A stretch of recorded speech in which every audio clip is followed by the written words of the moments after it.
A comunidade Narrações Imersivas está disponível. Acesse o link na descrição, ou então no primeiro comentário fixado, ou até mesmo no QR Code na sua tela. Você pode assinar a nossa comunidade em 2 plataformas. Estamos tanto na Aurelo quanto no Spotify, via Patreon. Ao se tornar membro da nossa comunidade, além dos livros já disponíveis no nosso canal, você encontra uma série de livros exclusivos para a nossa comunidade. Todos os livros são em formatos de MP3, sem interrupções ou propagandas, para uma maior e melhor narração imersiva. E para aqueles que já são membros, já estão aproveitando do nosso mais novo projeto, que se trata de Harry Potter totalmente ambientado, sonorizado e com a trilha oficial dos filmes. A versão definitiva para quem busca uma verdadeira imersão na saga. Então não fique de fora. Assine a nossa comunidade e descubra mais uma forma de ouvir narrações imersivas.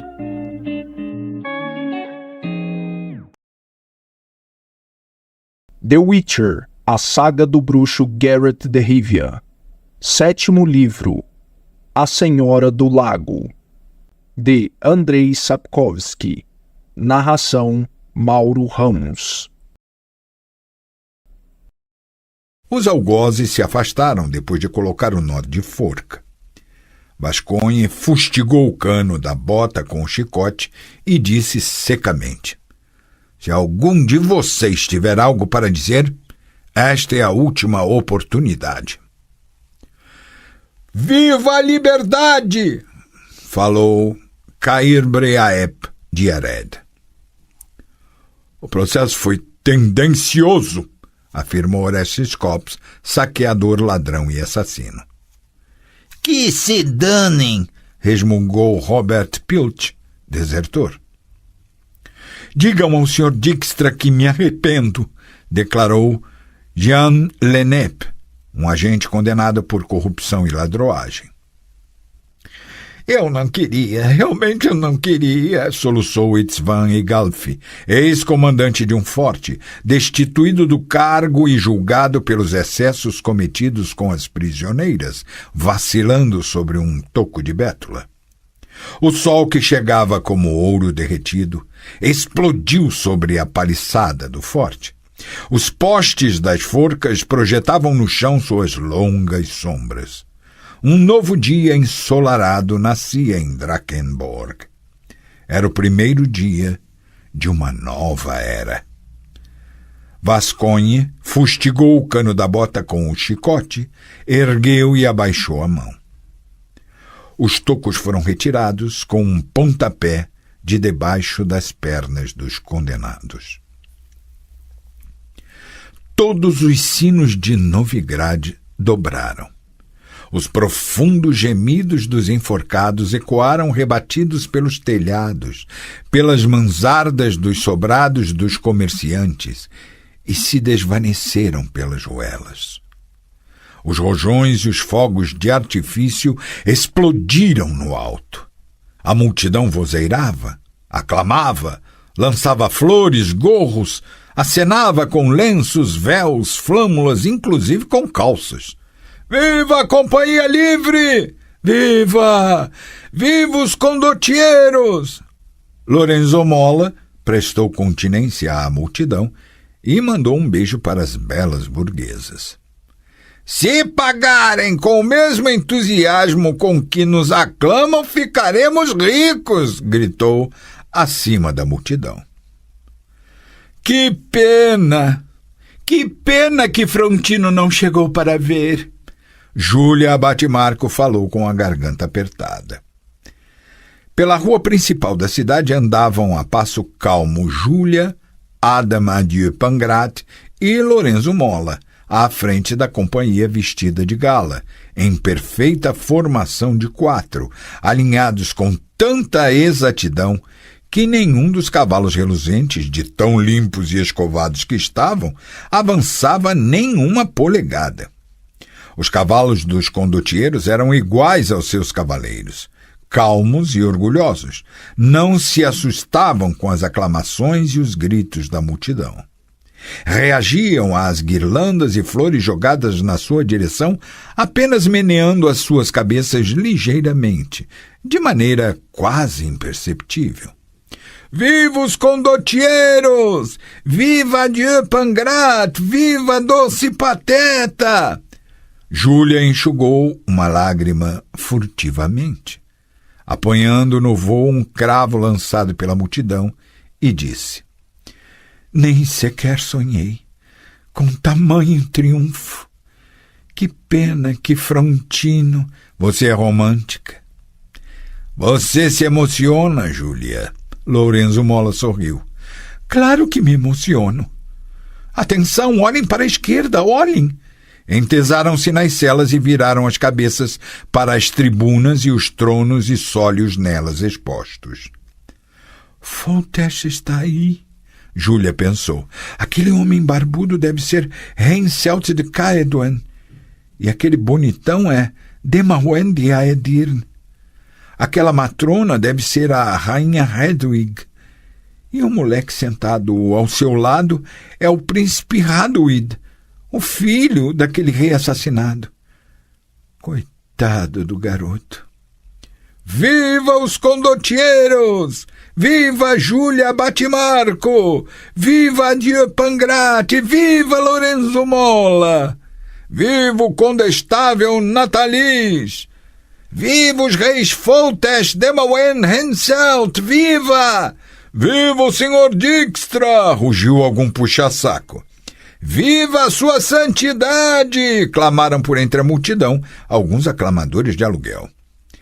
Cyrus Engelkind Himmelfart, o hierarca de Novigrad, levantou-se, ergueu as mãos e saudou a multidão e o exército que desfilava, virado de costas, de uma maneira pouco elegante, para a rainha Hedwig e o jovem Hadwid, escondendo-os com as abas da sua larga vestimenta. Ninguém gritará, viva Hadwid, pensou o príncipe tapado com o copioso traseiro do hierarca. Ninguém olha para mim, ninguém clama a honra da minha mãe, nem se lembra do meu pai e aclama a sua fama hoje, no dia do triunfo, no dia da concórdia e da aliança, para a qual meu pai tanto contribuiu. Foi por isso que o assassinaram. Sentiu um delicado olhar na nuca, algo que parecia desconhecer ou conhecia, mas apenas em sonhos. Algo que parecia um roçar de lábios macios e quentes de uma mulher. Virou a cabeça e viu os escuros olhos abismais de Philippa Eilhart. Esperem, o príncipe pensou virando o olhar, esperem para ver. Ninguém naquele momento podia prever que esse rapaz de 13 anos, um indivíduo sem nenhuma importância num país governado pelo Conselho de Regência e por Dijkstra, seria rei. Um rei que, depois de vingar todas as ofensas que ele próprio e a sua mãe sofreram, passaria para a história como Hadwid V, o Cruel. A multidão aclamava, lançando flores que formavam um tapete sobre o qual os cavalos pisavam. Júlia, o que houve, Adam? Case-se comigo. Quero que você seja minha esposa. A doce pateta demorou a responder, recuperando-se do espanto. A multidão aclamava. O hierarca de Novigrad, suado, arfando como um enorme e gordo cirulo, abençoava da tribuna os burgueses que participavam do desfile, a cidade e o mundo. Mas você está casado, Adam Pangrat. Estou separado. Vou me divorciar. Júlia Abate-Marco não respondeu, virou a cabeça. Sentia-se surpreendida e constrangida, e também muito feliz, sem saber por quê. A multidão aclamava e lançava flores. Os rojões e os fogos de artifício rebentavam com estrondo, soltando fumaça. Os sinos de Novigrad ressoavam gemendo. É uma mulher, Nenek pensou. Quando a mandei para essa guerra era apenas uma moça. Voltou uma mulher segura e consciente de si mesma, calma e disciplinada. Exala feminilidade. Ganhou essa guerra. Não deixou que a guerra abalasse. Débora morreu de tifo no acampamento em Maiena. Prune afogou-se no Jaruga quando o barco virou com os feridos.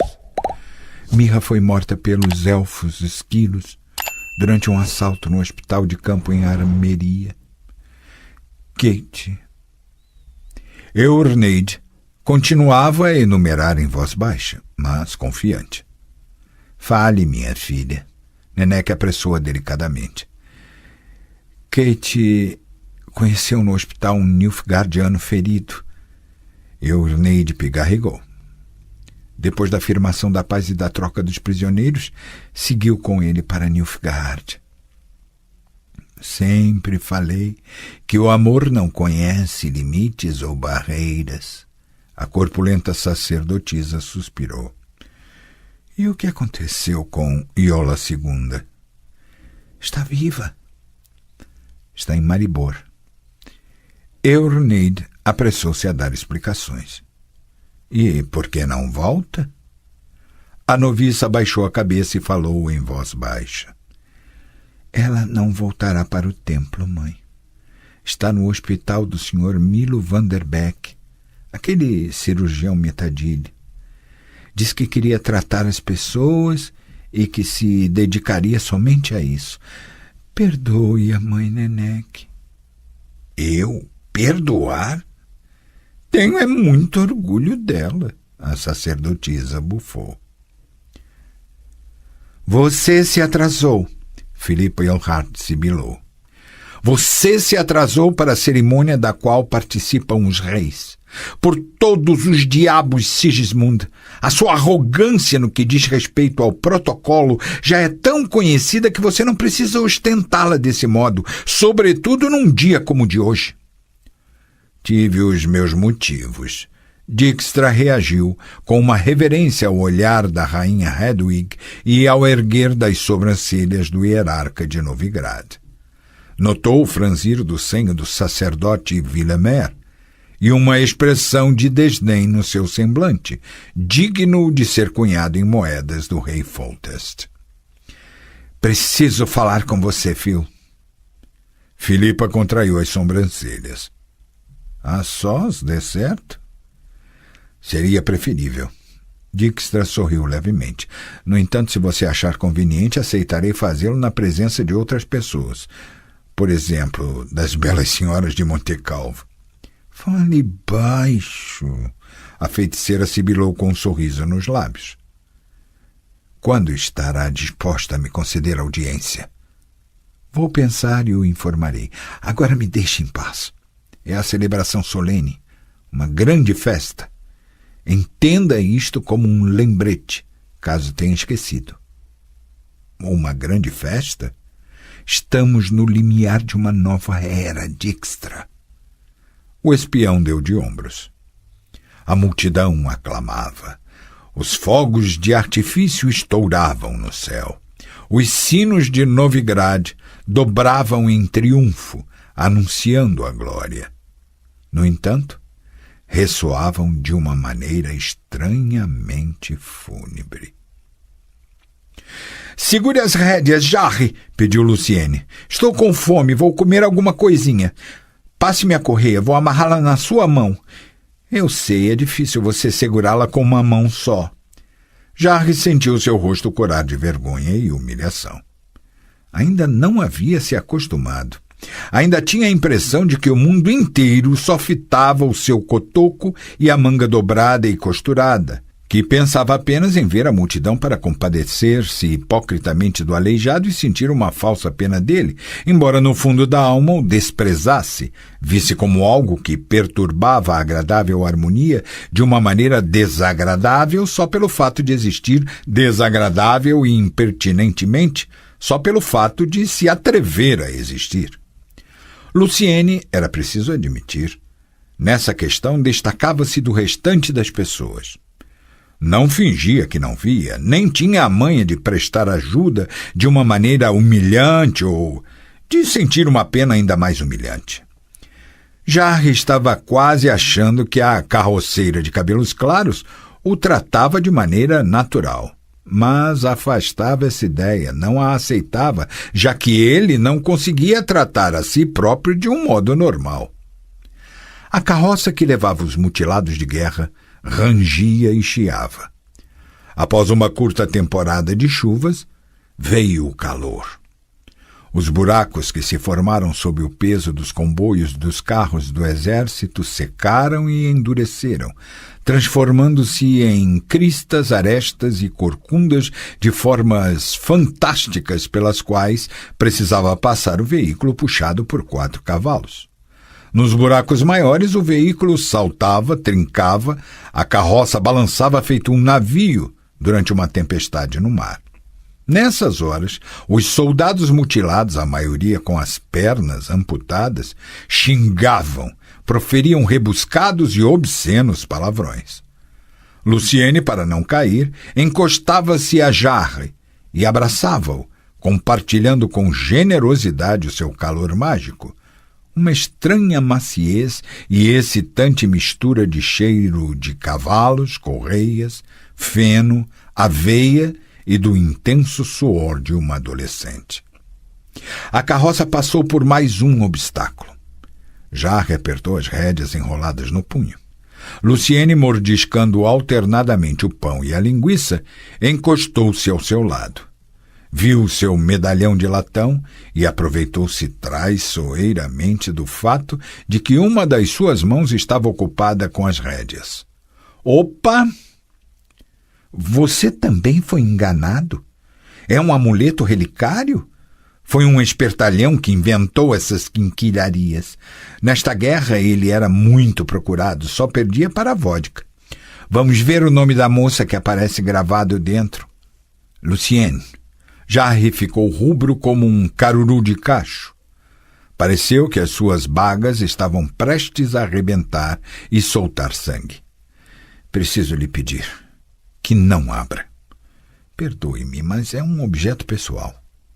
Não queria magoá-la, mas a carroça saltou, Luciene encostou-se a ele e Jarre ficou calado.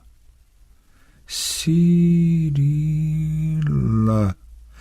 A carroceira articulou o nome com dificuldade, surpreendendo Jarre, que não suspeitava que uma moça do campo possuísse tais habilidades. Ela não se esquecerá de você. Fechou o medalhão, soltou a corrente e olhou para o rapaz. Essa Cirila, obviamente, amou de verdade. Os feitiços e os amuletos são uma bobagem. Se ela amou de verdade, então não se esqueceu de você, manteve-se fiel, esperou. Esperou por isto? Jarre levantou o cotoco. A moça semicerrou os olhos, azuis como centáureas, e repetiu com firmeza. Se ela amou de verdade, espera por você, e o resto não tem importância. Eu sei dessas coisas. Você é tão experiente nessa matéria? Não é da sua conta. Foi a vez de Luciene rubejar levemente. Que experiência tenho e como a ganhei? E não pense que eu sou uma daquelas moças que, com simples aceno, estão prontas para algum tipo de experiência por entre o feno. Mas não sou burra, não. Quando se ama um homem, se ama por completo e não por partes, mesmo quando lhe falta uma. A carroça saltou. Você está simplificando muito. Jarre falou com os dentes cerrados, inspirando com avidez o cheiro da moça. Você está simplificando e idealizando muito, Luciene. Você se esquece de um pequeno detalhe. O fato de um homem estar inteiro influi na sua capacidade de sustentar a sua mulher e a sua família. Um aleijado não possui essa capacidade. Ah? Interrompeu grosseiramente. Não venha choramingar no meu colo. Os negros não arrancaram a sua cabeça e você é um cabeção. Você trabalha com a cabeça. O que está olhando? Posso ser da roça, mas tenho olhos e ouvidos aguçados o suficiente para notar um pequeno detalhe como a maneira de alguém se expressar de modo verdadeiramente culto e senhoril.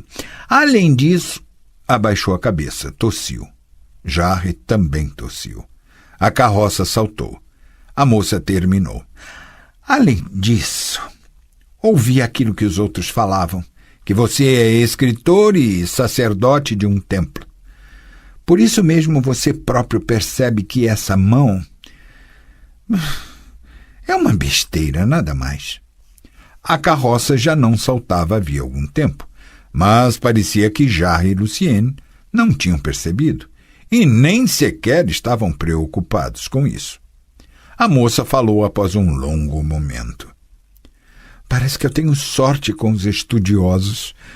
Havia um rapaz, muito tempo atrás, que corria atrás de mim.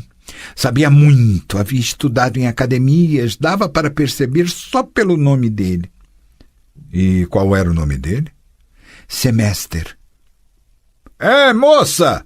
O soldado Derkatz, malicioso e ranzinza, ferido na batalha de Maiena, falou atrás deles. Fustigue, moça, a garupa desses capões! Essa sua carroça está se arrastando que nem uma lesma. Pois é, outro aleijado acrescentou, coçando o cotoco que aparecia debaixo da barra da calça dobrada, coberto com o tecido brilhoso da cicatriz. Eu já estou farto desse ermo e com saudade de uma taberna. Confesso que estou com uma enorme vontade de tomar uma cerveja. Não se pode apressar o passo? Sim, pode-se sim. Luciene virou-se no banco. Mas se a carroça ou a roda quebrarem por causa de um torrão, vocês vão ter que beber a água da chuva ou a seiva de bétula por 1 ou 2 semanas, à espera de resgate.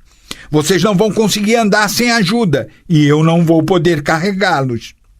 Que pena! Derkatz abriu a boca num largo sorriso, deixando os dentes à mostra.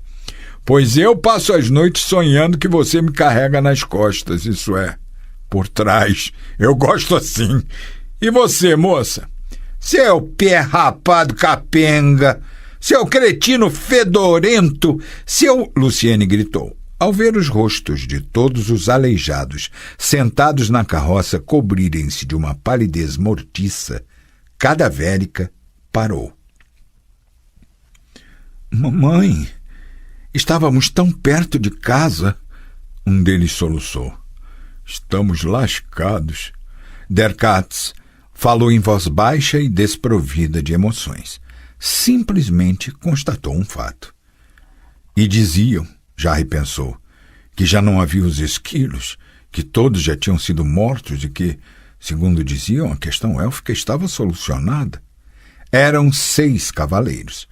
No entanto, depois de uma olhada mais atenta, perceberam que havia 6 cavalos e 8 cavaleiros, já que 2 dos corcéis carregavam um par de ginetes.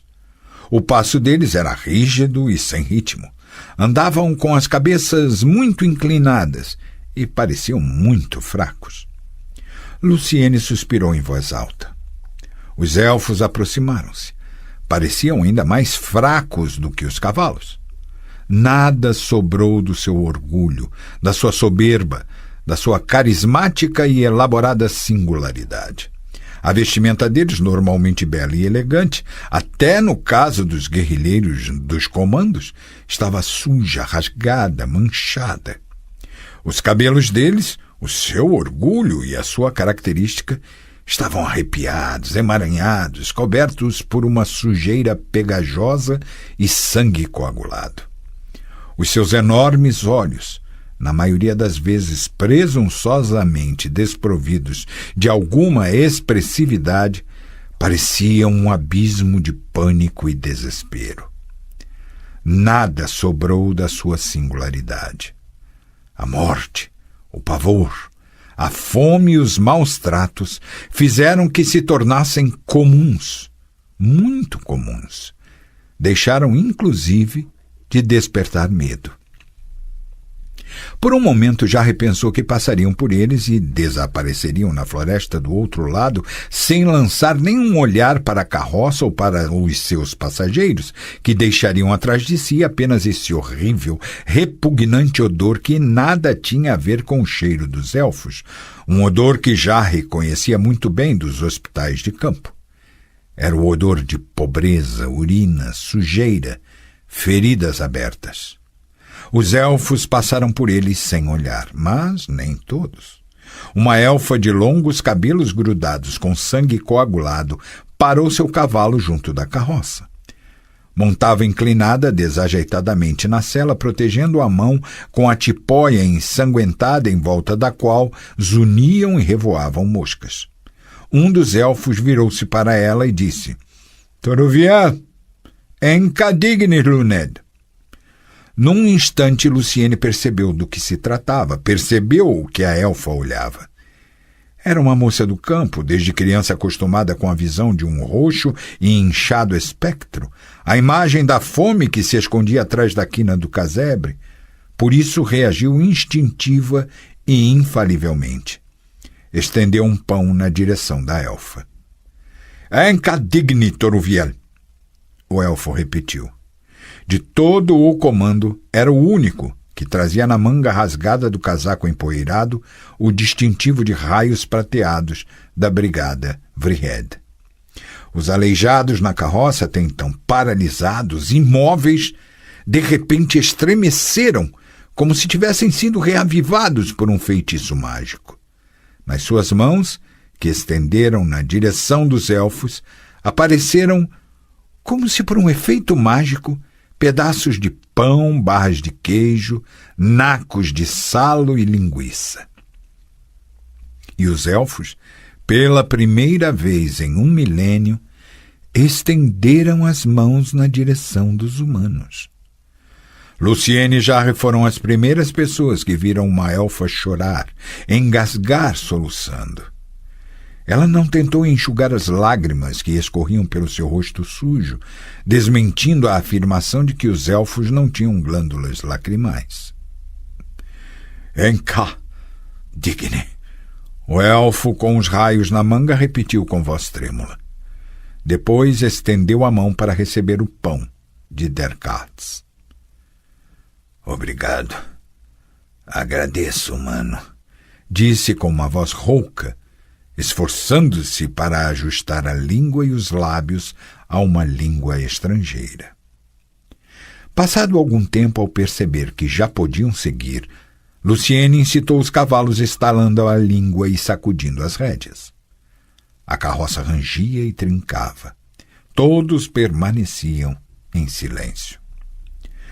Caía a tarde quando a estrada se encheu de cavaleiros armados, comandados por uma mulher de cabelos muito brancos e curtos, com um rosto zangado e feroz afetado por cicatrizes. Uma delas atravessava a bochecha a partir da têmpora e ia até o canto da boca. Outra contornava a cavidade ocular, delineando-a com um semicírculo. A mulher não tinha boa parte da aurícula direita, e o seu braço esquerdo, abaixo do cotovelo, terminava com um invólucro de couro e um gancho de latão no qual estavam enganchadas as rédeas. A mulher fitava-os com um olhar raivoso, que expressava um ardente desejo de vingança. Perguntou pelos elfos, os Scoia'tael, terroristas fugitivos, restos de um comando derrotado havia 2 dias.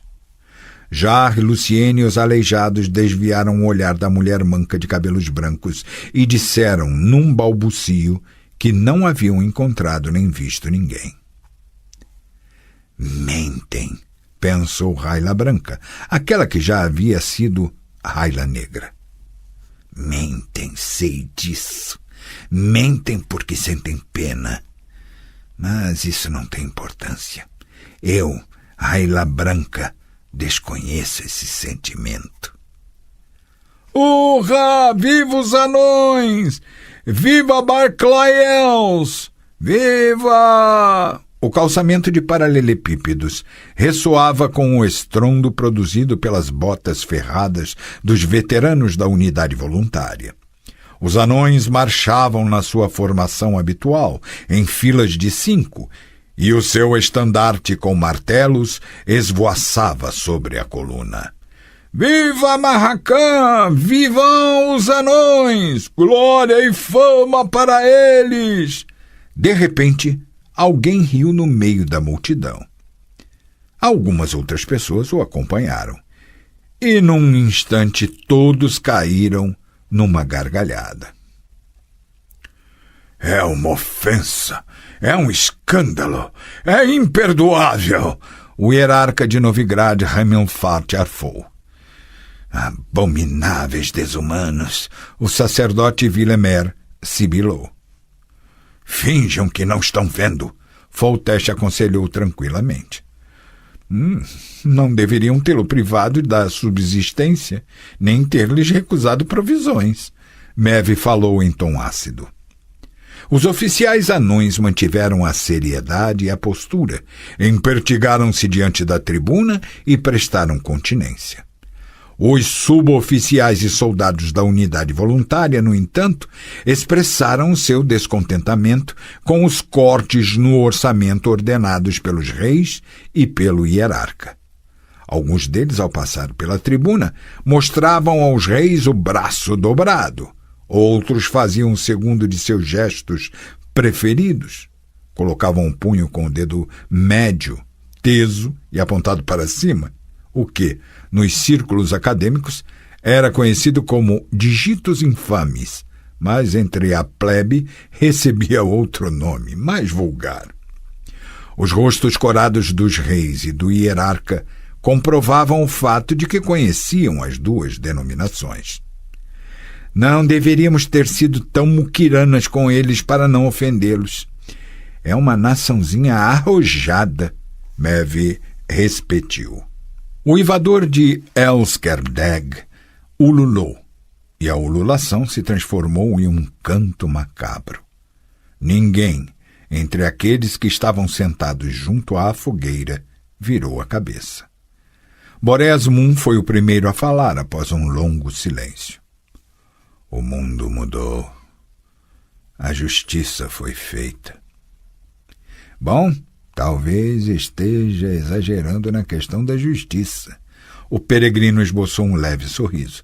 Contudo, eu concordaria com o fato de que o mundo se adequou à lei básica da física. Interessante. Será que estamos falando da mesma lei? O elfo disse arrastando as sílabas. A toda ação corresponde uma reação, o peregrino afirmou. O elfo bufou, mas de uma maneira bastante gentil. Ponto para você, homem. Stefan Skellen, filho de Bertrand Skellen, você que foi o legista imperial, faça o favor de se levantar. O Supremo Tribunal do Eterno Império, pela graça do Sol Grandioso, declara o culpado dos crimes e atos ilícitos cometidos dos quais foi acusado. Foram eles alta traição e participação em uma conjuração que visava atentar criminalmente contra a ordem legal do Império, assim como contra a própria pessoa da Sua Majestade Imperial. A sua culpa, Stefan Skellen, foi confirmada e comprovada, e o tribunal não encontrou circunstâncias atenuantes. Sua Majestade Imperial não fez uso da faculdade de clemência. Stefan Skellen, filho de Bertrand Skellen. Na sala de audiências você será levado para a Citadela, de onde será retirado no devido tempo. Sendo um traidor, não é digno de pisar a terra do Império, portanto será colocado sobre uma grade de madeira e arrastado por cavalos para a Praça do Milênio. Sendo um traidor, não é digno respirar o ar do Império, portanto será enforcado na Praça do Milênio, pela mão do algoz, e suspenso pelo pescoço entre o céu e a terra, e assim permanecerá até morrer. O seu corpo será queimado e as cinzas serão espalhadas pelos 4 cantos. Stefan Skellen, filho de Bertrand, traidor. Eu, o presidente do Supremo Tribunal do Império, ao condená-lo, profiro pela última vez o seu nome. Que a partir deste momento ele seja esquecido. Consegui! Consegui! O professor Oppenhauser gritou ao entrar com ímpeto no decanato. Consegui, senhores! Até que enfim! Finalmente consegui! Isso funciona mesmo! Gira! Funciona! Isso funciona! É mesmo? Jean Lavoisier, professor de química, chamado pelos alunos de Carbodorento, perguntou grosseira e ceticamente. Não pode ser. E o que será que funciona? O perpétuo arado de aiveca cilíndrica, uma espécie de moto contínuo. Um coito contínuo? Interessou-se Edmundo Bumbler, um vetusto professor de zoologia. É mesmo? Não está exagerando, estimado colega? Nem um pouco! Oppenhauser vozeirou e deu um salto de bode. Nem um pouquinho! Funciona! Ele funciona! Eu o pus em movimento e funcionou! Funciona sem parar, continuamente, eternamente, para sempre! Não há palavras para descrevê-lo, caros colegas, é preciso vê-lo com os próprios olhos. Venham até o meu laboratório, andem! Estou tomando café. Carbodorento protestou, mas a sua contestação foi abafada pela algazarra e por um excitado alvoroço que tomou conta de todos. Os professores, magistrados e bacharelados vestiram às pressas as capas e delias sobre as togas e correram para a saída, guiados por Oppenhauser, que gritava e gesticulava sem parar. No entanto, Carbodorento despediu-se deles com digitos infames e voltou a ocupar-se do seu pão com patê. O grupo de estudiosos ao qual durante a marcha se incorporaram novos indivíduos, ansiosos para ver o fruto de um esforço que consumiu 30 anos da vida de Oppenhauser, percorreu vigorosamente a distância que os separava do laboratório do famoso físico. Já estavam prestes a abrir as portas quando a terra tremeu. Perceptivelmente, fortemente, até poderosamente. Foi um abalo sísmico, um de uma série de abalos provocados pela destruição do castelo de Stiga, o esconderijo de Villefort, pelas feiticeiras. A onda sísmica percorreu entre o distante Ebbing e Oxenfurt. Uma dezena de vidraças do vitral no frontão da Catedral das Belas Artes caiu tinindo. Riscado com palavras obscenas, o busto do primeiro reitor da Universidade, Nicodemos de Butte, caiu do pedestal. Uma caneca com uma infusão de ervas que Carbodorento ingeria junto com o pão com patê caiu da mesa. No parque, Albert Solpietra, estudante do primeiro ano de física, caiu de um plátano em que havia subido para impressionar as estudantes de medicina. E a máquina de movimento perpétuo do professor Oppenhauser, seu lendário arado infindável, remexeu-se mais uma vez e parou, para sempre, e nunca mais voltou a se mexer. Viva os anões! Viva Marracã! Que alvoroço é esse? Que bandos são esses? Pensou o hierarca Himmelfart, abençoando o desfile com a mão trêmula. Quem está sendo aclamado? Os condotieiros corruptos? Os anões obscenos? Que autoridades esquisitas são essas? Quem, afinal de contas, ganhou essa guerra, nós ou eles? Pelos deuses, é preciso chamar a atenção dos reis para essas coisas. Quando os historiadores e escritores começarem a trabalhar, será preciso censurar suas escritas. Os mercenários, bruxos, sicários, desumanos e quaisquer outros elementos suspeitos devem desaparecer das crônicas da história da humanidade. O nome deles deve ser riscado, borrado. Não se pode escrever nada sobre eles, sequer uma palavra. E nem uma palavra sobre ele, pensou, cerrando os lábios e olhando para Dijkstra, que observava o desfile com uma cara nitidamente entediada.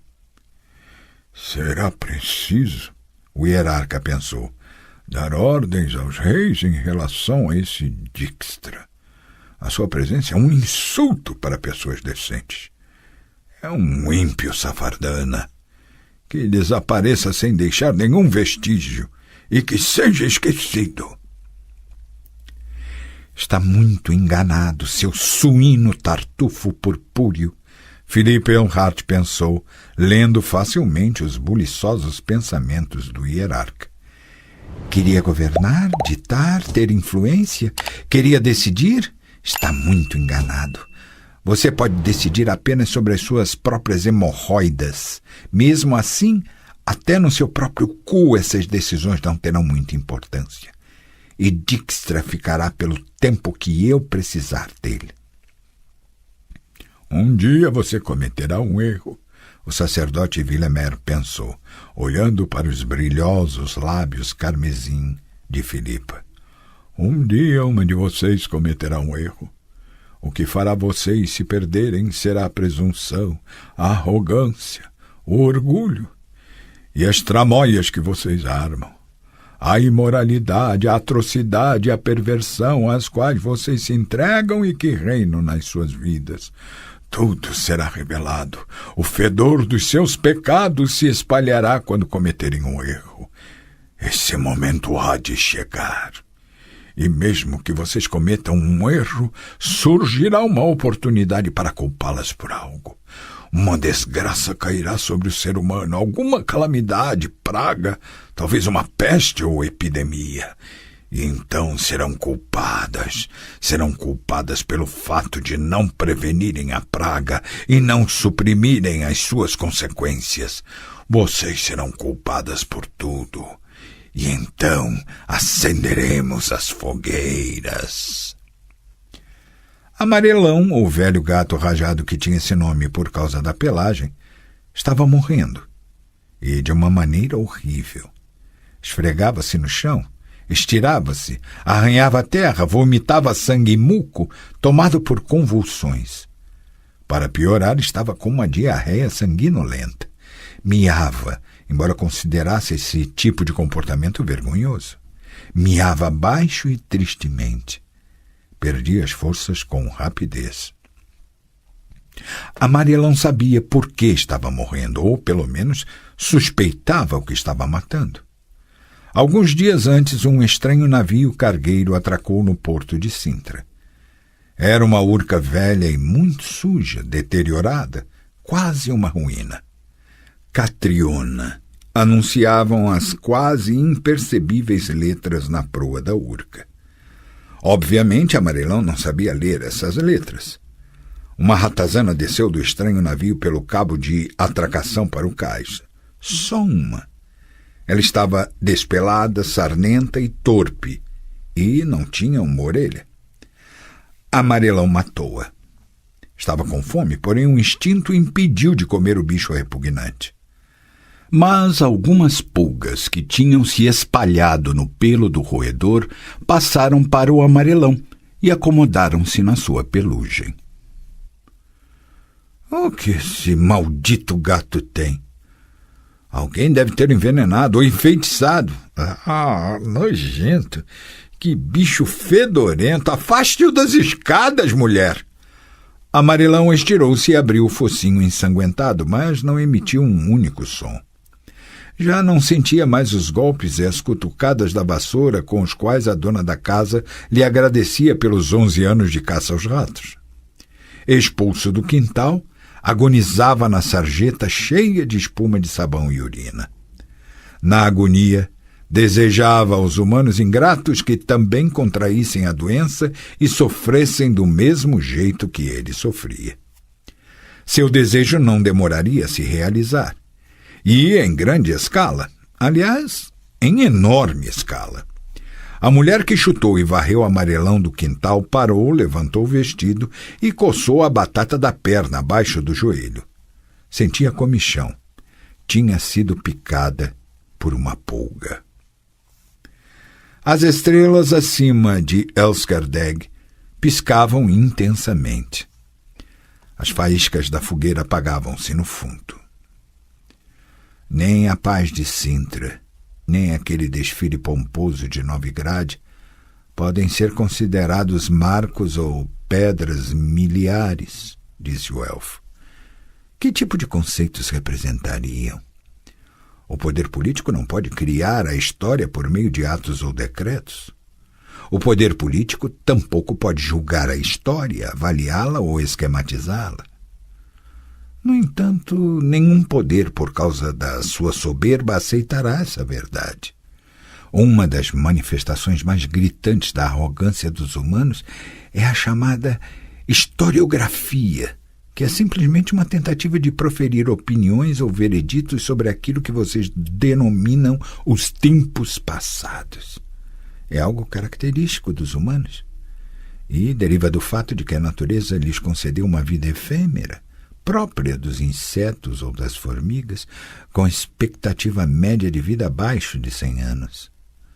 No entanto, vocês procuram adequar o mundo a essa sua existência de insetos.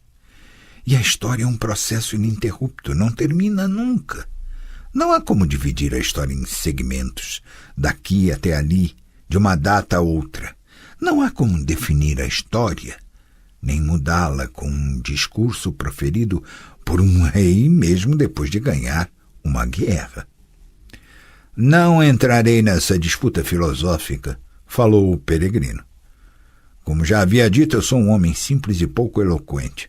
Contudo, arrisco-me a fazer 2 observações. Primeiro, a vida curta como a dos insetos protege-nos, humanos, da decadência e faz que a respeitemos e ao mesmo tempo vivamos intensa e criativamente para aproveitar todos os momentos de nossa existência, para desfrutá-la e, se necessário, sacrificar a vida sem lastimar em nome de uma causa.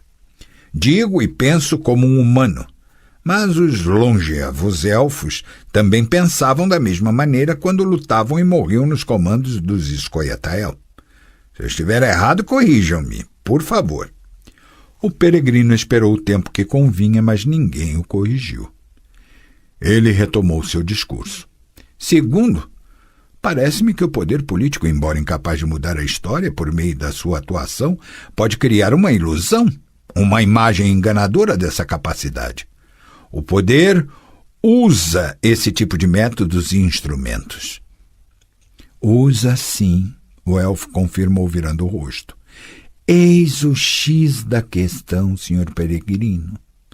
O poder possui os métodos e instrumentos com os quais não há como discutir. A galé se chocou com as estacas cobertas de algas e conchas de moluscos. Amarraram a embarcação. Ressoaram gritos, xingamentos, ordens.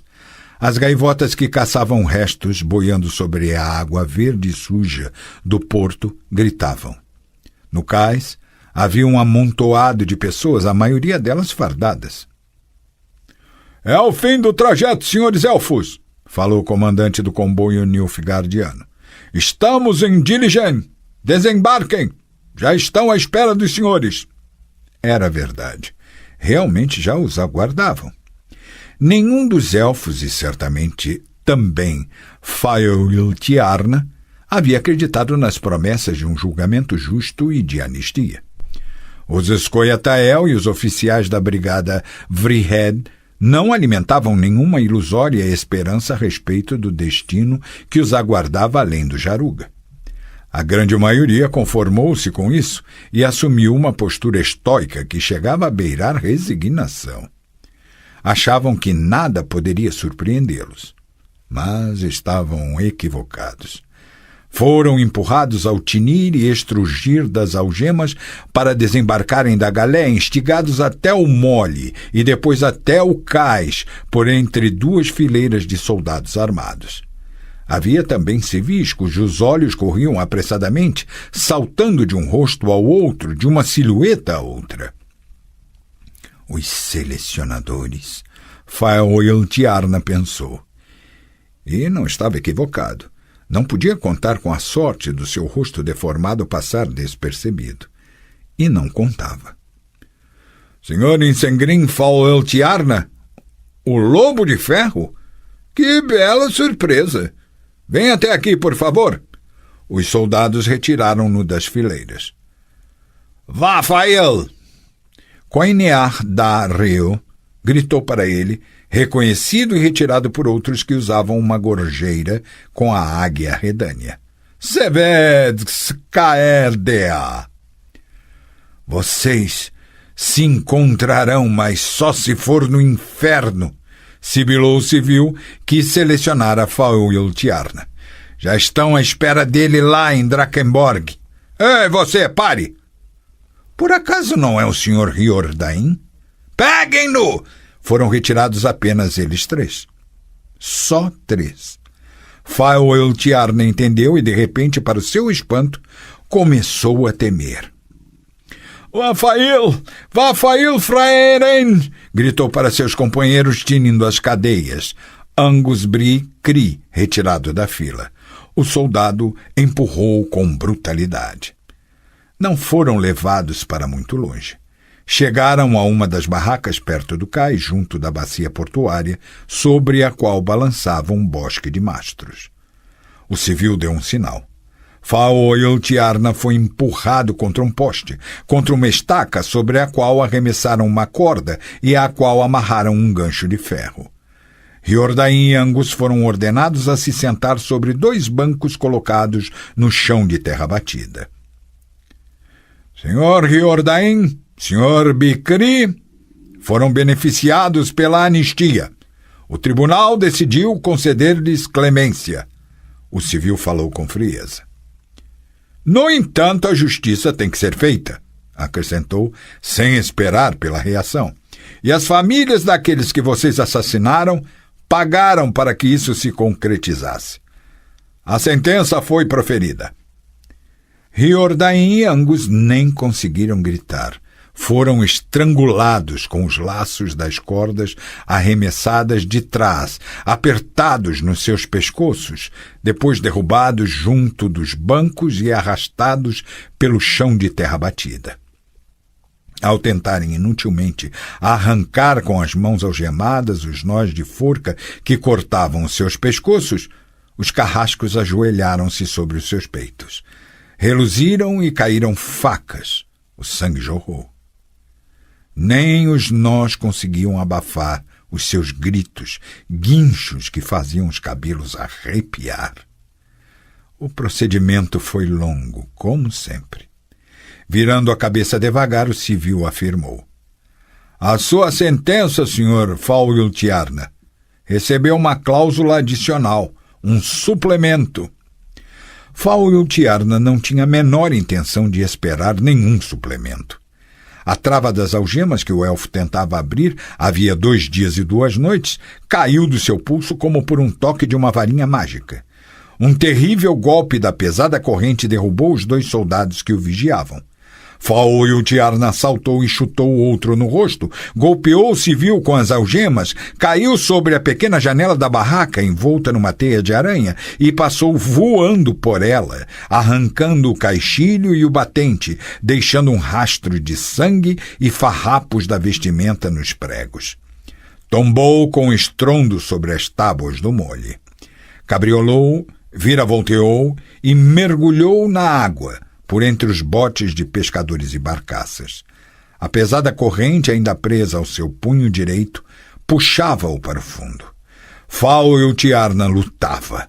Com todas as suas forças, lutava pela vida com a qual até pouco tempo atrás parecia não se importar nem um pouco. Peguem-no! Peguem-no e matem-no! Gritavam os soldados que saíam correndo da barraca. Ali! Emergiu da água bem ali! Berravam os outros que corriam pelo mole. Para os barcos! Atirem! Matem-no! O civil rugiu tentando estancar o sangue que jorrava intensamente da cavidade ocular. As cordas das bestas estalaram. As gaivotas levantaram voo aos gritos. Por entre as barcaças, a suja água esverdeada ferveu com as setas. Vivam! Vivam! Vivam! O desfile continuava e a multidão, constituída pelos habitantes de Novigrad, apresentava os sintomas de tédio e rouquidão. Urra! Fama aos reis! Fama! Filipa Eilhard olhou em volta, certificou-se de que ninguém estava ouvindo e inclinou-se para conversar com Dijkstra. Sobre o que você quer falar comigo? O espião também olhou em volta. Sobre o atentado contra o rei Vizimir organizado em julho do ano passado. Como? Fio, o meio-elfo que cometeu o assassinato. Dijkstra abaixou ainda mais a voz. Não era nem um pouco louco e não atuou sozinho. O que você está querendo dizer com isso? Mais baixo, Fio. Dijkstra sorriu. Não me chame de Fio. Você tem provas? De que tipo? Como você as conseguiu? Você ficaria espantada, Fio, se eu lhe revelasse a fonte. Quando poderá me conceder uma audiência, ilustríssima senhora? Os olhos de Filipa Eilhard pareciam 2 insondáveis lagos negros. Em breve, Dijkstra. Os sinos dobravam. A multidão aclamava roucamente. O exército desfilava. As pétalas das flores cobriam os paralelepípedos de Novigrad feito neve.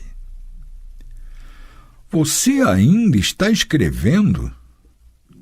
Ori Helvin estremeceu e fez um borrão. Servia a Dijkstra havia 19 anos, mas ainda não tinha conseguido se acostumar com os passos silenciosos do seu chefe e com a maneira de aparecer inesperadamente de forma imperceptível. Boa noite. Excelente. Os Homens da Sombra. Dijkstra leu a primeira página do manuscrito que ergueu sem cerimônia da mesa. A história dos serviços secretos reais, escrita por Oribásio Gianfranco Paolo Helvin, bacharel...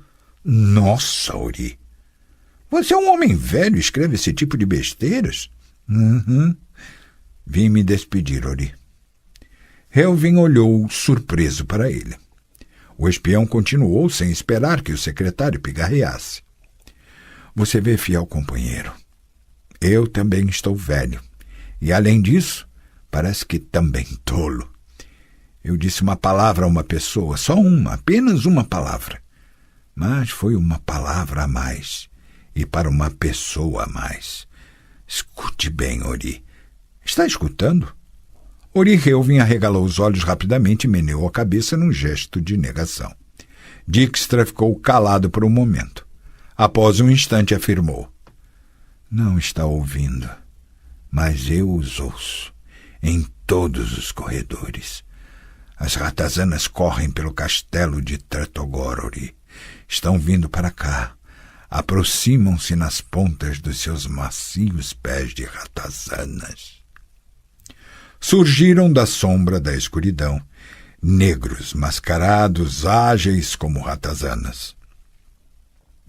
Os vigias e os guardas das antecâmaras sucumbiram sem um único gemido sob os golpes rápidos dos estiletes de lâminas estreitas e angulosas. O sangue escorria pelo chão do castelo de Tretogor, espalhavam-se pelos pisos, manchava o soalho, encharcava os caros tapetes de Vengerberg. Aproximavam-se por todos os corredores, deixando cadáveres atrás de si. Está sozinho, disse um apontando, a voz abafada por um chale que cobriu seu rosto até a altura dos olhos. Entrou ali, pela chancelaria, onde trabalha Helvin, aquele velho pigarrento. Dali não há saída. Os olhos do outro, que era o comandante, ardiam nas aberturas da máscara negra de veludo. A câmara atrás da chancelaria não tem saída, sequer possui janelas. Todos os outros corredores estão protegidos, assim como todas as portas e janelas. Não pode nos escapar, está cercado. Adiante! As portas cederam com os chutes. Os estiletes brilharam. Morte! Morte ao carrasco sanguinário! Ori Helvin, debruçado sobre os papéis, ergueu os seus lacrimosos olhos míopes. Pois não? Como posso ajudá-los? Os assassinos derrubaram impetuosamente as portas das câmaras privadas de Dijkstra. Percorreram-nas feito ratazanas, penetrando todos os cantos. Os gobelins arrancados, os quadros e os painéis caíram no chão. Os estiletes rasgavam as cortinas e as tapeçarias. Não está aqui! Não está! Um deles gritou entrando na chancelaria. Onde? Onde está esse cão sanguinário? O líder pigarreou, debruçando-se sobre Ori, fitando-o com um olhar penetrante por entre a abertura da máscara negra. Não está aqui. Vocês mesmos podem conferir. Ori Helvin respondeu com calma.